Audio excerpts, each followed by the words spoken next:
Welcome back to Care to CEO, where we help everyday caregivers become confident, profitable business owners. And today we're talking about something that makes a lot of entrepreneurs uncomfortable, but it's one of the biggest reasons businesses tend to fail: pricing. So, how do you set your rates? Are you undercharging because you're afraid people can't afford it? Are you still operating from a caregiver mindset instead of a CEO mindset?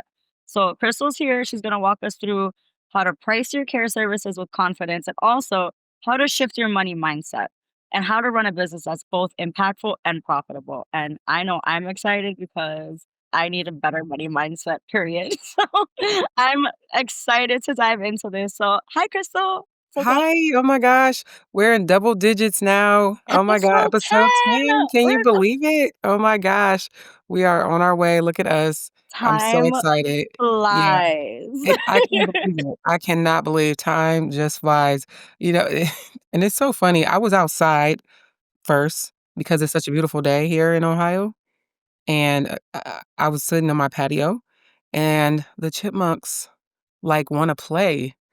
Like, they, like, wanna do, like, hide and seek with me or something, they just keep and I was like and even though they're so cute, it can still be kinda scary when they just zoom past you, so I decided to come inside, isn't that crazy? But it is a beautiful day here, and we are gonna have a great episode, and I'm so proud that we are, in double digits now, so it's nothing but up from here. It So, yeah. is. It's exciting, and we won't get too into it, but we have a lot of good ideas coming for future episodes. Yes, yes. So, Ex yeah, double digits, we're gonna keep rolling. yes. But let's get into this and talk about pricing, Crystal. So, I wanna start with the big one because I know that this is common for a lot of entrepreneurs and especially in your industry too with caregiving. Like, how do so many people and so many providers struggle to price their services properly? Like, why do you think that that's such a, like, complicated topic or an issue to, like, really figure that out for most people? I think that many of them struggle because they're transitioning from being caregivers who basically serve with the heart, a service for heart, and they need to transition into that CEO mindset where we have to start thinking strategically. In caregiving, we're taught, compassion and support. And I think sometimes that belief creates guilt when it comes to setting rates. But this isn't unique to caregiving. We see the same challenge in industries like hair care, beauty, coaching, and wellness. Anytime someone is monetizing with something personal or service based, um, they often tend to undervalue that because they feel like, well, this is something that comes natural to me. So why would I want to charge, prices that are too high? And they base the prices on what others are charging often, even when their competitors are either overcharging or undercharging. They can lack financial literacy around costs, profit margins, and sustainability. When really the truth is pricing is not just about math, it's about mindset. And if you price from fear, then you're going to be busy and broke. And if you price from value, you'll attract respect and loyalty. So the key is undervaluing your work doesn't make you humble. It Mhm. makes your business unsustainable, is the bottom line. Wow. That's that's very, very well said, and I think obviously, like, I don't have direct experience with that, but I do have a friend similar to exactly what you said. She has a talent where she struggles with pricing because she doesn't wanna, kind of what you said, you don't wanna feel guilty because it's something that comes natural to you and something you're good at and something you enjoy doing, but you also need to find a way to monetize that, and I can see that that's complicated because how do you value yourself? Absolutely.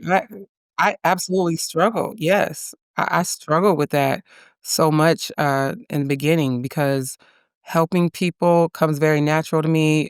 Being resourceful is very natural to me. So when I would take hours or, a lot of my time helping someone, uh, it honestly, it was something that felt pleasant to me. Even when before I was actually, had a home care agency, and I mean, just helping, I'm talking other business owners. Like, I love that stuff.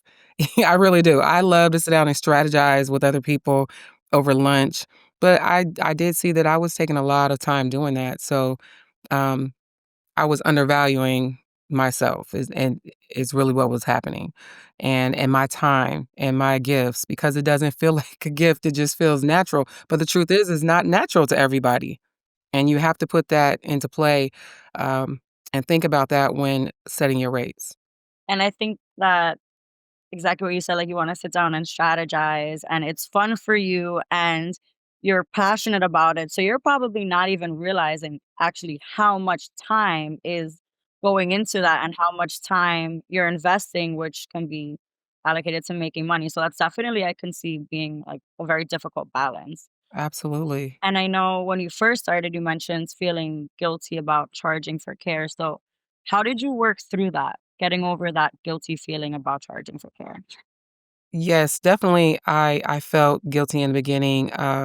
Most of my early work was paid through Medicaid, specifically the individuals funded through the Department of Developmental Disabilities and their waiver programs, but their rates are already set. Um, by the state. So I didn't have to, I didn't have any say as far as pricing went. But later then I started offering private pay and eventually I started to contract with other vendors such as Job and Family Services. And that did give me room to negotiate.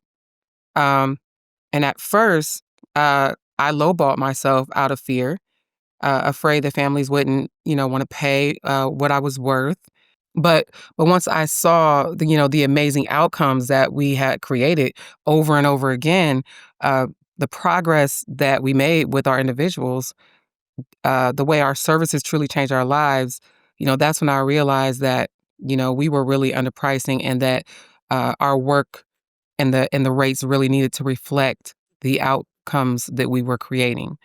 So, that's when I gained the confidence to raise the prices for private pay and in any negotiated contracts that I have. So I definitely no longer do that, and I make sure that I train my mentees, to really to really think about this.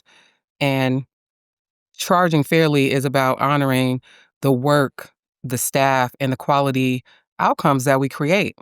And so that's really what I teach the people that I train.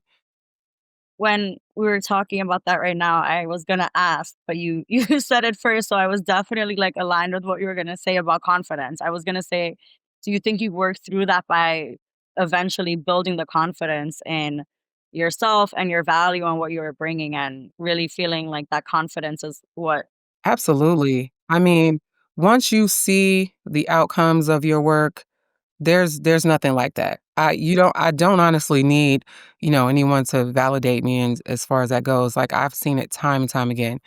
Uh, as I've mentioned, we've gotten in individuals who are, very difficult, um, going through all sorts of things. Um, and I'll just even give an example of uh, one of our homes that is really based for just teenagers. Um, we had a girl come in and her hair was so matted.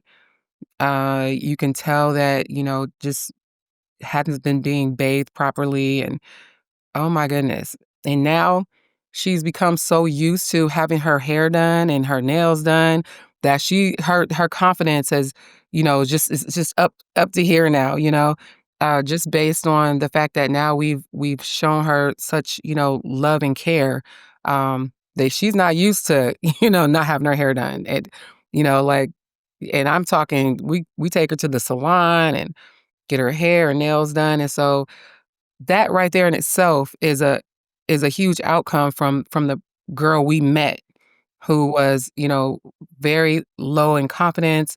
As she knew, she could see like when my hair is dirty, it's matted, it's uncared for, her hygiene wasn't, up to par. So, that's something that, we definitely take pride in because she's completely a changed person now.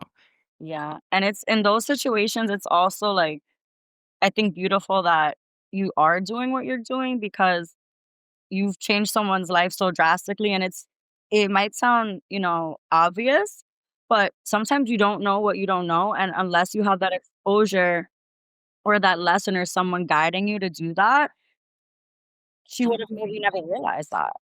right, the parents of some of the individuals we serve also have developmental disabilities, and so they themselves don't know how to properly care for their children. So they don't even have the tools to properly, provide that hair care, though, those life skills. And so you can't completely blame them either, you know what I mean? Because they don't have the tools, and we have, you know, several cases of that as well. So, the bottom line is I'm happy to be able to stand in those gaps, myself and my team, for those people. Absolutely, and that's obviously bringing so much value. And speaking about pricing and pricing based on value and pricing based off fear. So, what do you think is the difference in that? Basically, pricing based on fear versus pricing based on value. Clearly, understanding the value that you do bring. So fear-based pricing says if I charge too much, people won't hire me. And really that leads to low profit margins, constant stress, because I've been there, and burnout, been there, and value-based pricing says the peace of mind, trust, and results I provide are worth every penny that you pay me. And that attracts clients and families, and I would even say even care teams that respect you and your team, and give them confidence to hire you and work with you. And fear invites negotiation, which, let's be real, the price is the price. So you don't want people to think that you lack confidence in your pricing because then they're going to think they can negotiate it. And it's like, no, I set the price based on researching. Um, and it also can cause resentment down the line. And I think value attracts loyalty and respect. And that's something that creates longevity. So it's priceless. Oh, I So, like that. That's versus. Yeah, bottom line is you gotta have value pricing. absolutely. Yeah, have you heard that saying? Yesterday's price is not today's price. You That's said like yep, and that too, and that part could be the case with this, absolutely. And when you have that value, and obviously you're bringing that value to other people, they recognize that as well. they do. So, while I got I had plenty of vendors initially when I started and some private pay clients that would try to negotiate. I said, "No, no, absolutely not." And I've also had, um, other vendors, or organizations or families try to get me to take on individuals that I knew just wasn't really in my wheelhouse, and sometimes like a short term, I would say, and we don't do that. That isn't really my business model. My business model is I take 24-hour clients who need 24-hour care. You know what I mean? So, because the idea is that we've already set up a place for them to live, and I've already set up a team to provide the round the clock care. But I've had, they'll call me sometimes and say, "Would you just take this person in and just do a few hours a day?" And it's like, no, that's not really, the model that we started with, and this is what we enjoy doing. We like that full wraparound service that we provide because we feel like that yields the best results. Right. And knowing your place and understanding that this is exactly what you wanna do, and I think This that is what I wanna do, and a this is where our strengths lie, so this is what we're gonna do. and a lot of that I feel like comes from experience and like you said, even the longevity at this point in your own business, you've learned a lot and you've grown, but let's say for someone who's just starting out or for someone new, how should they think about pricing their services, especially if they're working with, for example, Medicaid or waivers or private pay? Being that you're at such a different place now, how would you talk about that or recommend that for someone just starting out? Well, Medicaid waivers, those rates are already fixed, as I mentioned, Right. so when dealing with Medicaid, you really wanna focus on managing the costs and efficiency, where private pay, you're building your numbers based on staff wages, overhead, and the lifestyle that you wanna sustain. And, other vendors such as, I would say, Job and Family Services or, some of the insurance companies even, uh, you can negotiate. which can be a really great thing. Um, but, don't forget to look at your competitors in your area and what they're charging. Do your market research so it keeps you competitive, and this will ensure that you don't undersell yourself. Uh, because, your pricing shouldn't be random. It should reflect research, reality, and respect for your business and what you know you can do and what you bring to the table. Yeah, and like you said, it's not just math or this and that. A lot of things go into figuring out pricing. Right, Not just right. one thing. A absolutely, absolutely. So we had to really, do our research, and that's what I encourage people to do. And speaking about pricing and like you said, a lot of different things go into figuring out that price. But like, do you see a lot of mistakes, or what's one mistake that you see a new agency owner make when they start to set their pricing structure, and how can they fix that early on if they've already made that mistake or you some a mistake you've seen them make? Um, I think a big mistake that I've seen others make, and certainly that I've made for a long time, initially, is just playing too small. Many business owners only offer, like, part-time or hourly services, and they think that's safer. I didn't do that initially. I began serving 24-hour clients, and this model has allowed me to provide housing and round-the-clock staffing and meet all the needs in one place. Now, of course, I have provided those other services. I've provided services where we go into homes, which is called drop-in services. But after doing that sort of work, I just learned that I feel like my strength has been in providing that round the clock care and in one place, because the benefit is, well, higher revenue per client, stability, and more control over the quality of care that you can give. So I say to people, when you start out, don't limit yourself out of fear. If you think playing as small is the best for you, but don't do it out of fear. Sometimes a bold model like 24-hour care gives you both financial growth and smoother operations.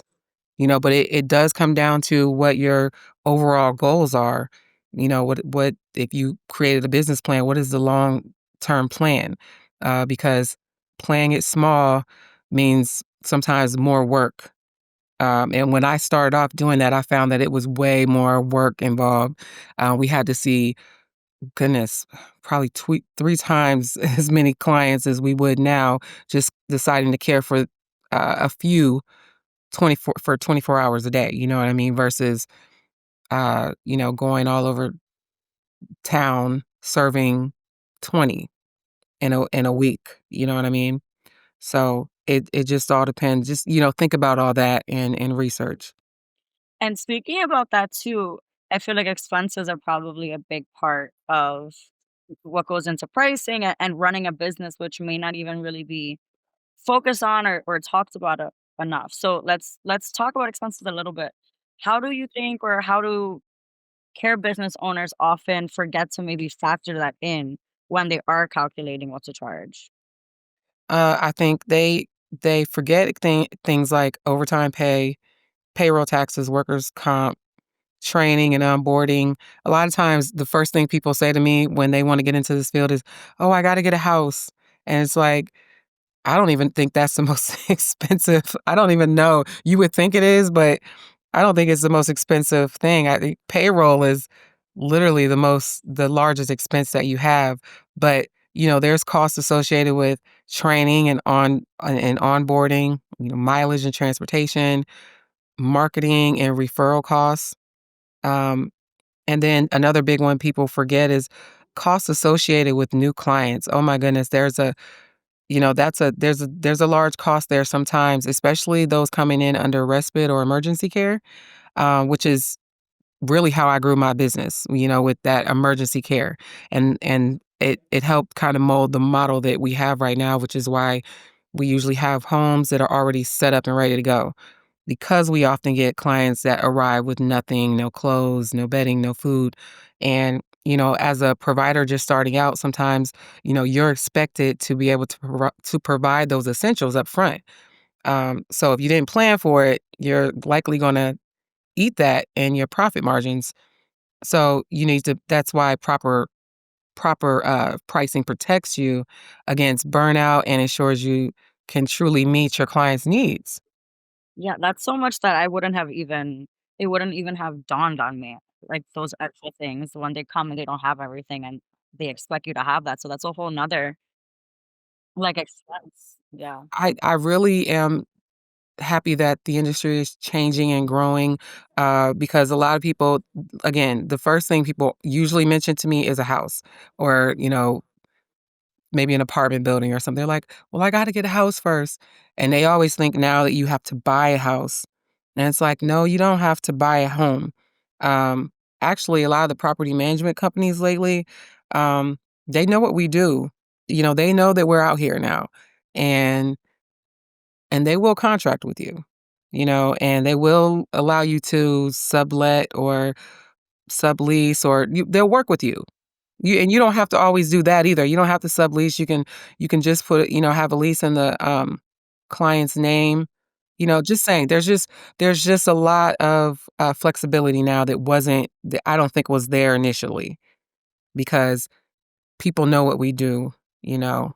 So, And I think people, when they think about business, like owning a business, they're thinking and buy and jump in and buy something where it sounds like right. you can sublease, you can rent. So there's all And these you other don't and you don't need to do that. You don't need to do that these days, thank goodness. yeah, and that's a huge expense right there where you can adjust Yeah, accordingly. So that's really good absolutely. knowledge.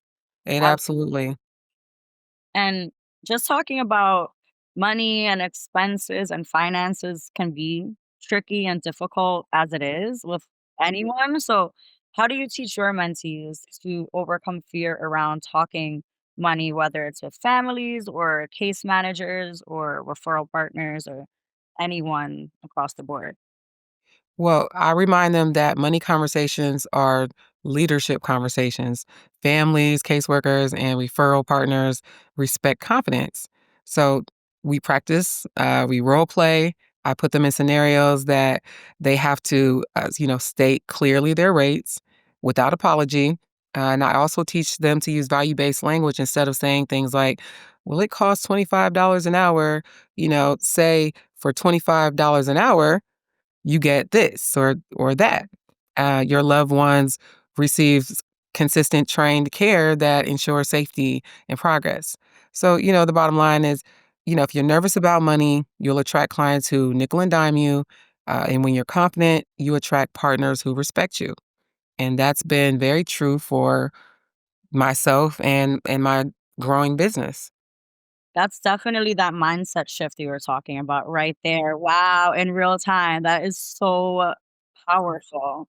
It really just changes the whole framework of You do. You really have to step into the I am mhm. character, just like I just told you, with your new promotion, like you're that girl. You were already that girl, but you know what I mean? You are that girl and now you need to own that, Mhm, you're So that girl. this Yeah, is that's that. You step this into your power you and just know your step in. value. You just stay there and eventually the shoes fit, you know, and the confidence comes. Yeah, I didn't absolutely. have it all at first. I'm not gonna act like I just was confident with every move I ever made, but I still walked. I still walked into those shoes and stayed there until they fit. Right, and I think this is a little off topic of expensive, but speaking about where you're speaking about, I think that that confidence, yes, you can know your value, but sometimes it's hard internally to know your value and then also own it and then show it to the world. I think that that's a big complexity for everyone, business owner or not, but especially being a business owner and entrepreneur. You know your value, you know what you're capable of, but how do you get other people How you get to that to come see across. And the bottom line is it does not happen overnight. It does not happen overnight. It just happens when you just keep on moving and doing what you're supposed to do. And eventually you're like, "Okay." I think it just kinda creeps up on you. I don't know. It just you're like, "You know what? that? Mhm. Yeah." Yeah, yeah. I Mhm. am that girl. I am that girl, and it takes a while, but I feel like you also have to keep reminding yourself, and You do. Oh, yeah, for sure. Because there's some days you're gonna wake up in the morning, you're like, I do not I don't feel like I that don't feel girl like that girl. today. I feel like that girl. I think I'm gonna stay in bed for Mhm. sure. So you And have then to then you complete get a day like that today where voice. it's sunny and shiny and you're talking to the chipmunks I outside, and know. it's like, I am that girl. I am that girl. I gotta tell the chipmunks, "Listen, leave me alone because I gotta gotta do my podcast because I'm that girl." Right, But I gotta tell my little dogs, your mom is that girl, and she's interviewing that girl. right, right. For sure. Yeah, Oh, but for sure, and it's like it's definitely knowing your value and really, like, just walking into that and owning it, and it is a mindset shift, like, it's so powerful once you feel that shift happen, and if someone's listening and you don't feel that shift yet, just keep going, like, keep just keep telling yourself. going. I'm telling you right now, just keep going. Oh my goodness, because it's like when you're in the middle of chaos sometimes and it's just feels like everything is going wrong, you definitely don't feel like that girl. You're like, I think I made a mistake. I think I wanna quit." And I've learned that that is the moment that you are not supposed to quit. Because when you feel that chaos, all of those things are happening to align you. Because if there's not chaos and nothing's happening, then you're not nothing's gonna push you forward, you kinda need that turbulence. Yeah. Mhm. Absolutely, and you've built an empire, you've at this point had so many different verticals, right? But I know you said this before about how you can't build an empire if you're afraid to invoice. So knowing your value and putting pricing to your value.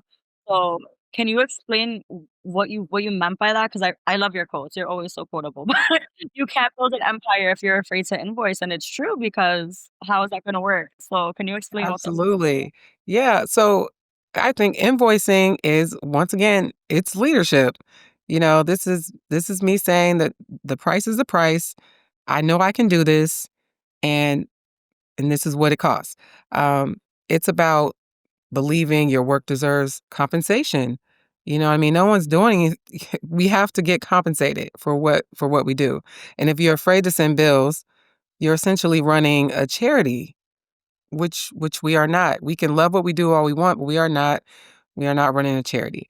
Empires are built on structure, systems, and financial flow. The invoices are the flow. And without invoices, there's no income. Without income, there's no growth. So invoices are not just paper, they are the foundation of your empire. And I did again, I'm not telling you anything that I haven't struggled with a lot throughout this journey. Yeah, those invoices have been uh something that definitely was very scary and intimidating to me at different times.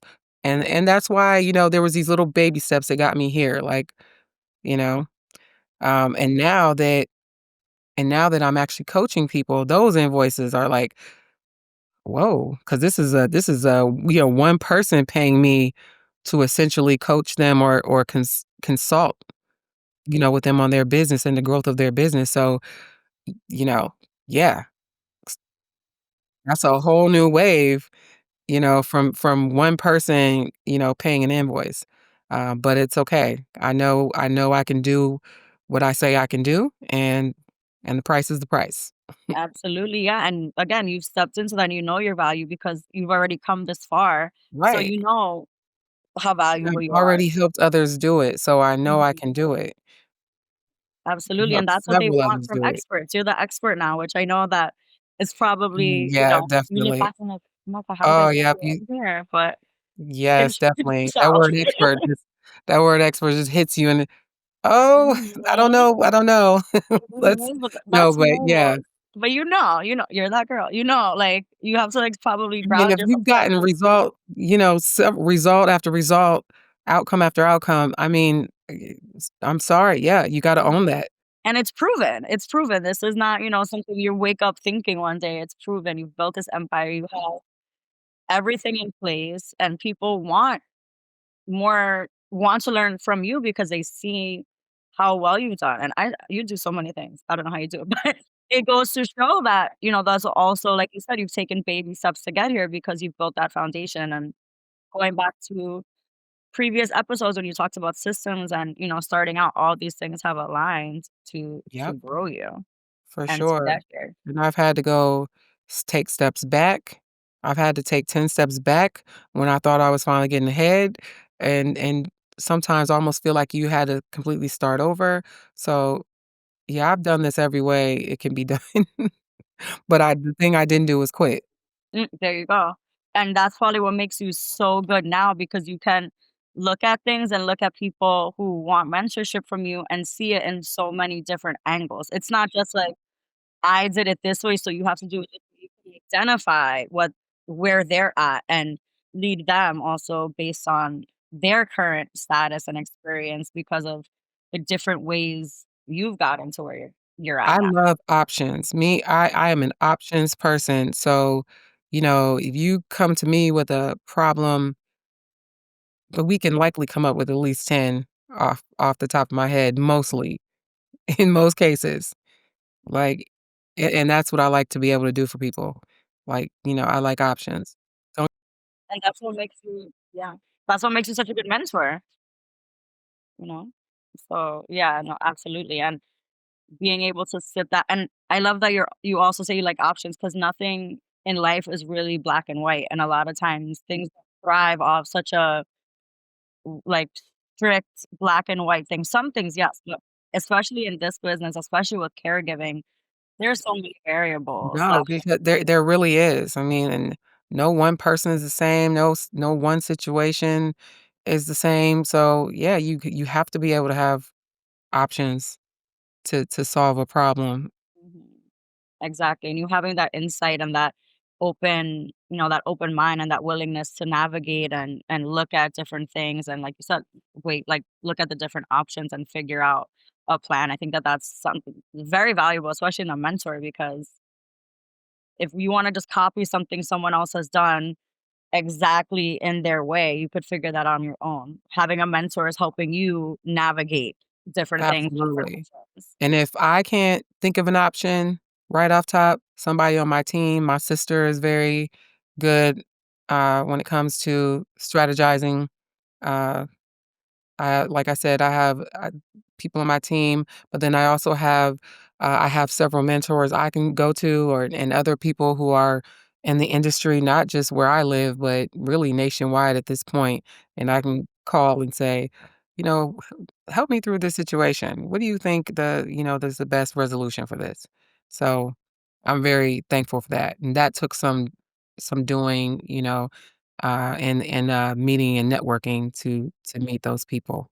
Absolutely, and that goes into your value too, because I remember one of our earlier episodes, you talked about you being the mentee and you going to these networking events and you making these connections and like you said, is nationwide and you collaborating with people online and in person and all these different like different apps and different resources that you now have your network, which also ties into your value as well because you took so long and invested in yourself and took those ideas and other people's opinions and their knowledge, which gave you knowledge. So you're really in a good Yeah. spot to be Speaking that. of, I do have an event coming up. We can talk about it before we get off, but I will be speaking at an event.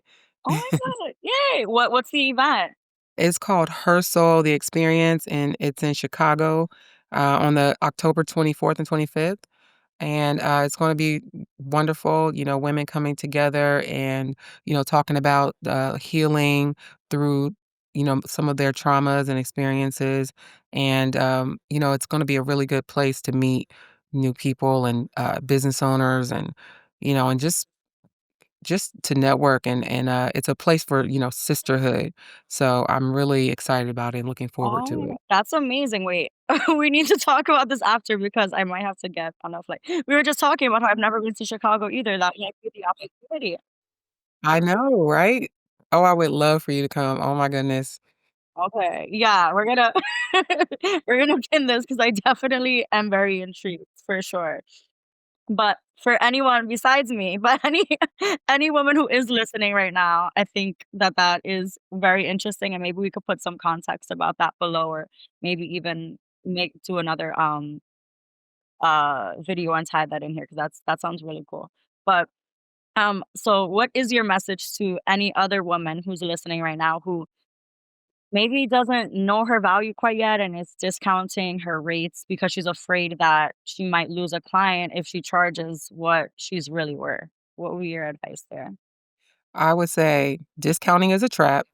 Every time you lower your rates, especially out of fear, you send the message that your services are invaluable. Um, the right clients, the ones who truly value safety, care, and professionalism, they will pay for quality. My message to anyone that's doing this or thinking of, undervaluing themselves is stop negotiating against yourself. Um, every time you discount, you're giving away the future stability of your business, and you should instead stand firm in your worth. The clients who are who you're meant to serve and respect your pricing, and the ones who won't, they'll make space for those who will. So you can't afford to keep cheap clients, and they cost more than they pay you, to be quite honest. In the end, they cost more than they pay you. That's true. That is true. Absolutely. I love that too what you said. Stop negotiating against yourself. And it's true because when you have that value, you are going to attract the right people. You are going to attract what is going to bring you the most value and who also sees your value. It's more of a match too in that It sense. is, and it's like any other relationship, in the world, whether it's a friendship or a romantic relationship, you know, you have to show people that what you're willing to take, or not take from people. So Absolutely. Absolutely. And it's like you give that energy out and you give that value out, you're gonna attract the right people. it is very much also about showing people that they have to respect you and your prices and your worth, and that's how you do it. You have to set the prices, where they should be based on the value of your work. So, Absolutely, absolutely, for sure, and I think, this episode was really your permission to charge what you are worth, especially because caregiving is priceless, but your business still needs to be profitable. And Crystal reminded of us of that today, along with so many other good things and so much knowledge. I feel like um my notepad in my head is full with information right now from you. And when you price with confidence, you build with power. So if you're ready to stop second guessing yourself, stop guessing your rates, and finally feel clear about money, Crystal's mentorship program is open at caretoceo.com. So check that out and have her give you this advice one on one with so much more. And see you there. thank caretoceo.com, you so everyone. much. This was such a great show, and you can book me at ft.crystalsmith.online. That is actually my booking website, and caretoceo.com is where you can actually watch, the podcast. So thank you so much for being here. Thank you for growing with us. We are in double digits now, so it's up from here, and I'll see you next time. Absolutely. And we'll make sure to link that direct website in the podcast as well. Bye. Have a good one. Have a good one.